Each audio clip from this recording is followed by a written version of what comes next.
Hello everyone. Today I want to take a retrospective look at Nigeria. I don't want to talk about the economy. Everyone knows that the economy is already in shambles. We all know that. So I'm coming from another angle. And the angle I'm coming from is, are we at least making a progress as a country compared to compared to some years back? What do I mean by that? Let me give a very clear example. While growing up in the anybody that grew, okay, let me use a town. I grew up in Owerri. Anybody that grew up in Owerri in the late 80s, early 90s will remember what is called Sulo.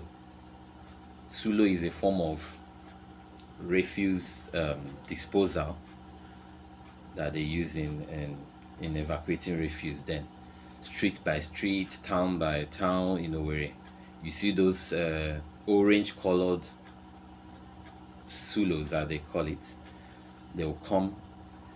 The refuse the refuse bin itself is magnetic and sticks to the sulo when the sulo comes, and the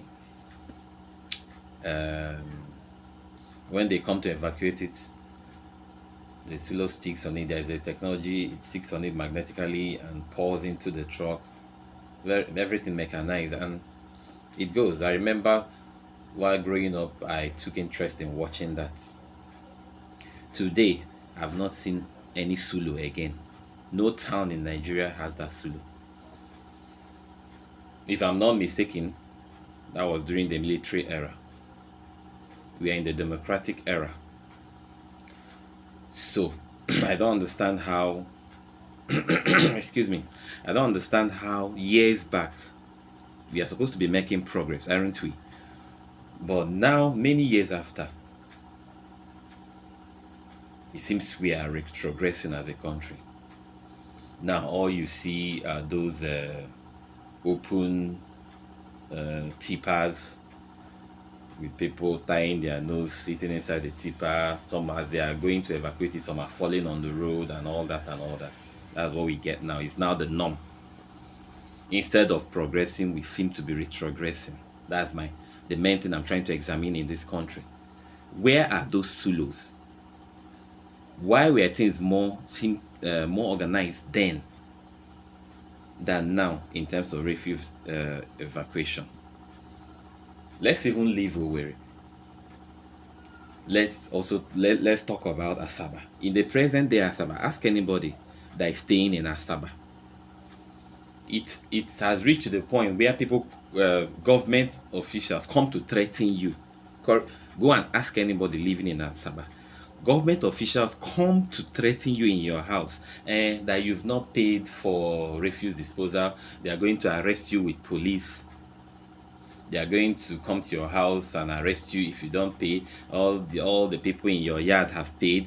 Other people in your street have paid. I don't understand. As in government, you are paying government to evacuate your refuse. So now that was now the work of government. I'm talking this particular one with reference to Asaba because I'm a stakeholder in Asaba, among other towns. And I can tell you for free that if refuse is government charges refuse, I think to the tune of, like in my office, we pay about 5,000 to get our refuse evacuated. Even when you want to evacuate it by yourself, the answer is no, you must pay.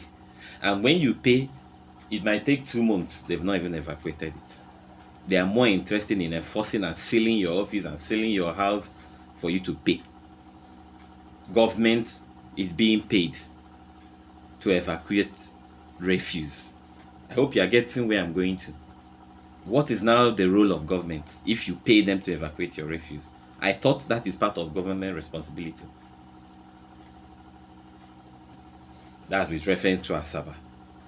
Because I always tell them, it looks strange. It's only in Asaba that I've seen you being, correct me if I'm wrong, but at least the places I've lived in, and I've been privileged to live in many places in Nigeria, it's only in Asaba that I see people threatening you, government officials threatening you, that you've not paid for refuse disposal. I don't understand.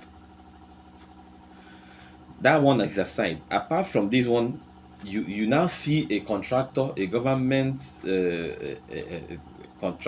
someone that is contracted by the government. They come around and paste demand notices on people's shops, on people's houses, people's shops, and like each shop, maybe they'll tell you 60,000 for the year. That this one is different from that one you are paying for your refuse to be evacuated. This refuse waste disposal, whatever. I mean, it looks crazy. Government is charging you to evacuate your refuse. They're also charging you to for whatever, yearly whatever. I don't understand whether you have refuse or not. But I digress. That's by the way. I'm still going somewhere.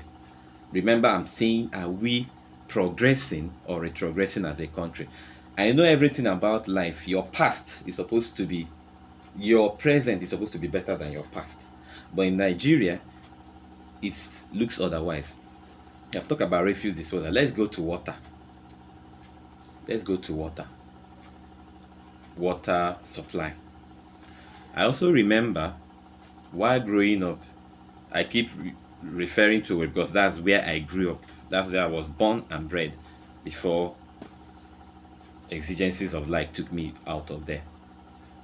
So I'm a stakeholder there as well. So I still use Owerri as an example. While growing up in Owerri in the late 80s and early 90s, you can turn up your tap water. And it will rush with great effervescence, chlorine, treated with chlorine right from the water board. You will see, you turn on your tap water, it's already treated with chlorine. And those of you that know chemistry very well know that chlorine is one of the greatest purifying agents for water. It's already treated there in water board, and it rushes into your homes, your different homes. You turn up your tap water, it rushes, and you drink clean water. You don't need to boil it. You don't need to say pure water. I don't think in those days pure water was common. Now, if you go to every town, Enugu, all the major towns in Nigeria, Enugu, Owerri, Aba, all the major towns, you see this, what do they call it? It's like a Y junction like this. In every town, a concrete structure that's supposed to be a town water supply system. Go to every town, it's still standing today. It was built in those years. My question is, why are none of them functional? Why are none of those water supply structures functional? But you see them standing tall in every major town in Nigeria. None is working. But every state has a water board. We do apology to water board people. I'm not asking for you to be sacked. There is no job, by the way, in Nigeria. But what is the work of all this water corporation, all this water board? What is their work? Because I still see them in every state.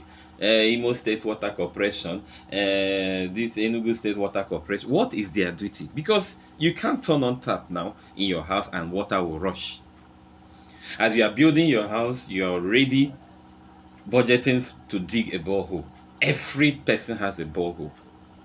If you are not planning to have a borehole, you are on your own. So what happened to water board? Remember, I'm still saying, are we progressing or retrogressing? So this is the only country I've seen where it's like the past is progressively better than the present. I mean, just think about it. Okay, let's even talk about light. Let's talk about light. Now, today they talk about you are in band A, you are in band B.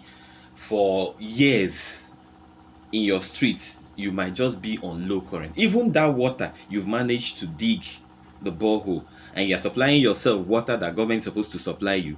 You can't even use the public power supply to pump your so-called borehole. Why? Because the current is low.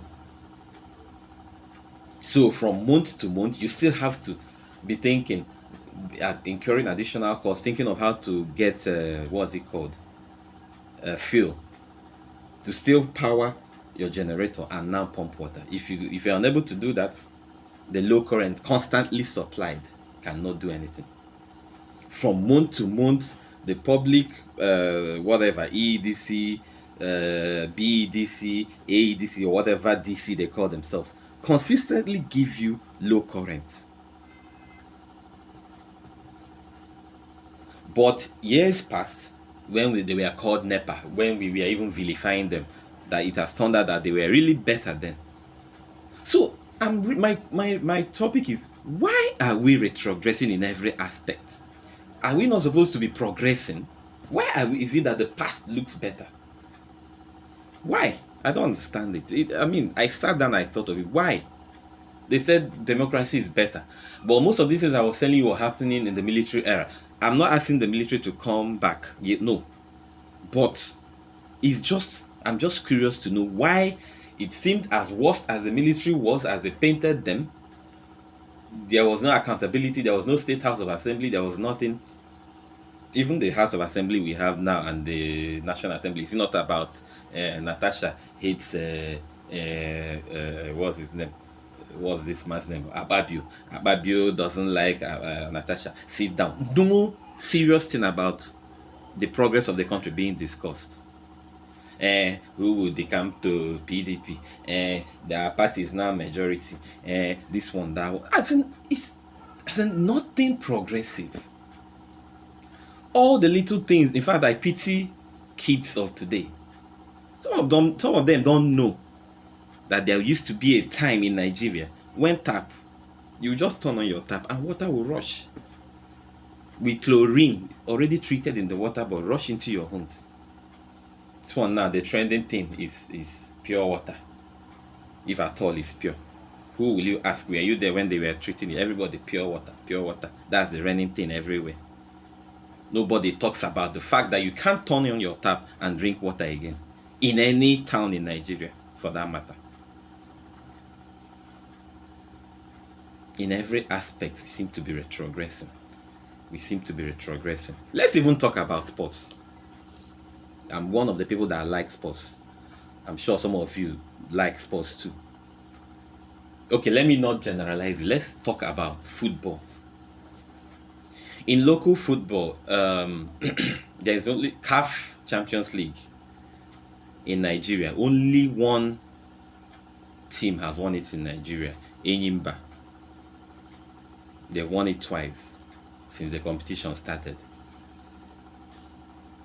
But I think they won that last in 2003, right? Thereabout or so. Then, since then, every team that manages to represent Nigeria in that CAF Champions League in recent times goes out in the group stage. They go as in, if they even manage to enter that group stage, because sometimes they go out before the group stage. Every team.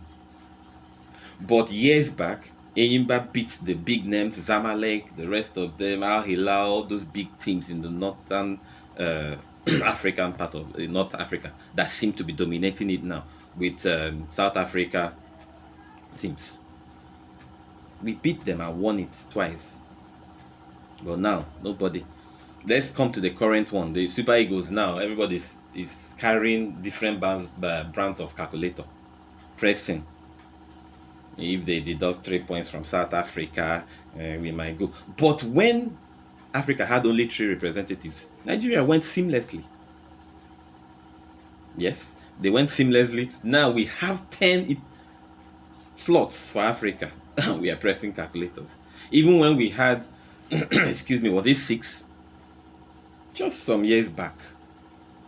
We beat the likes of Algeria, we beat the likes of Zambia, we beat the likes of Cameroon for the sole tickets. Not so long ago. So my question is, why is every aspect we seem to be retrogressing? Are we going to talk about the leaders? With each passing leader, it gets worse. Many people said they never believed that somebody could be worse than Buhari. What do we have today?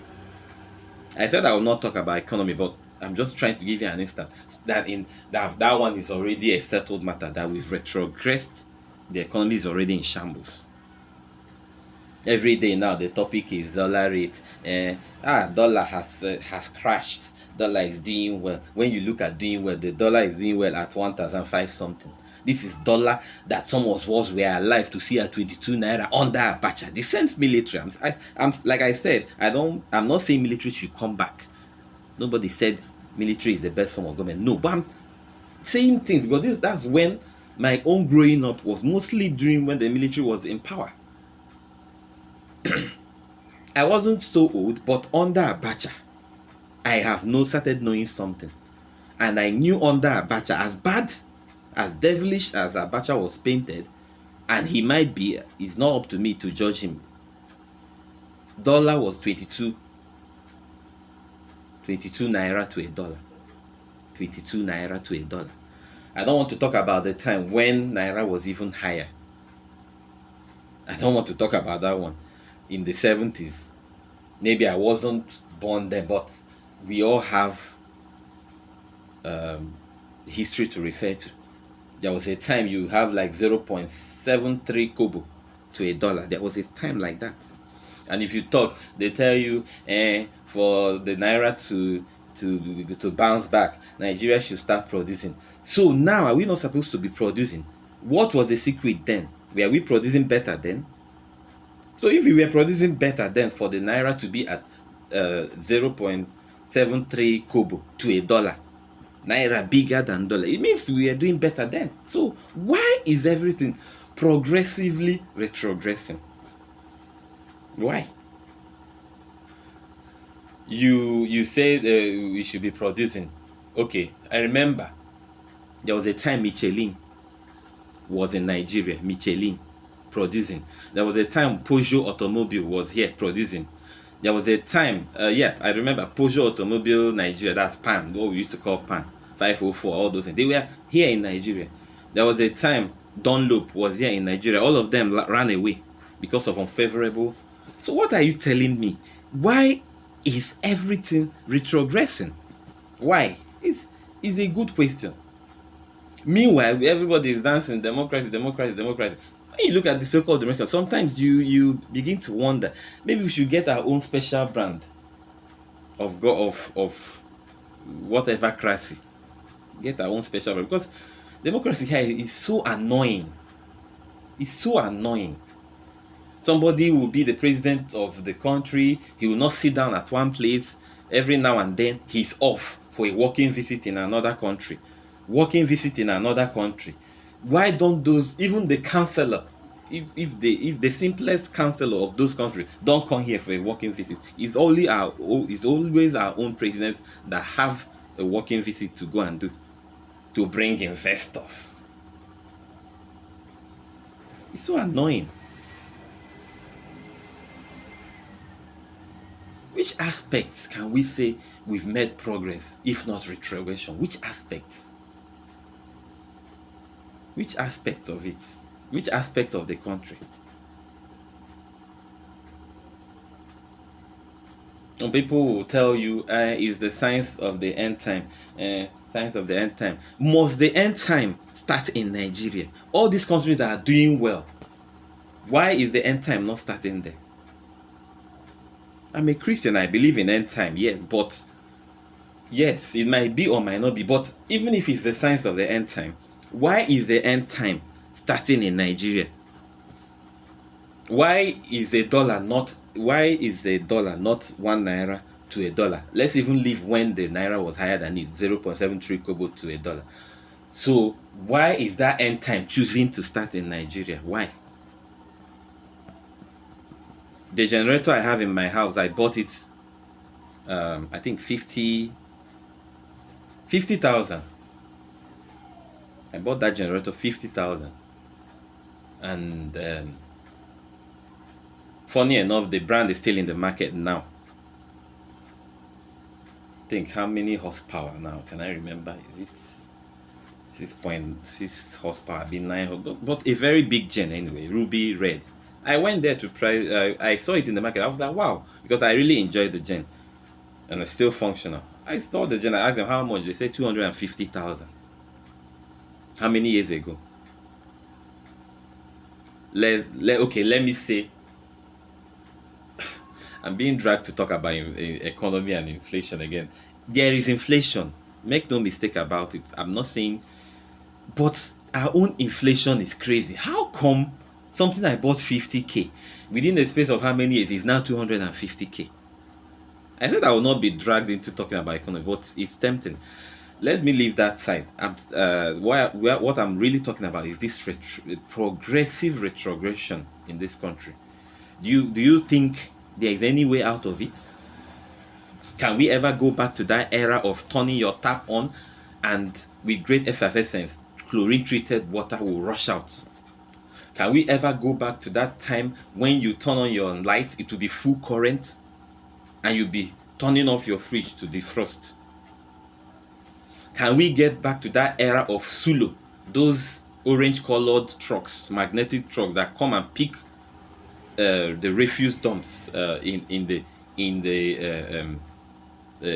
pick up the refuse from different towns and streets? Can we ever have it?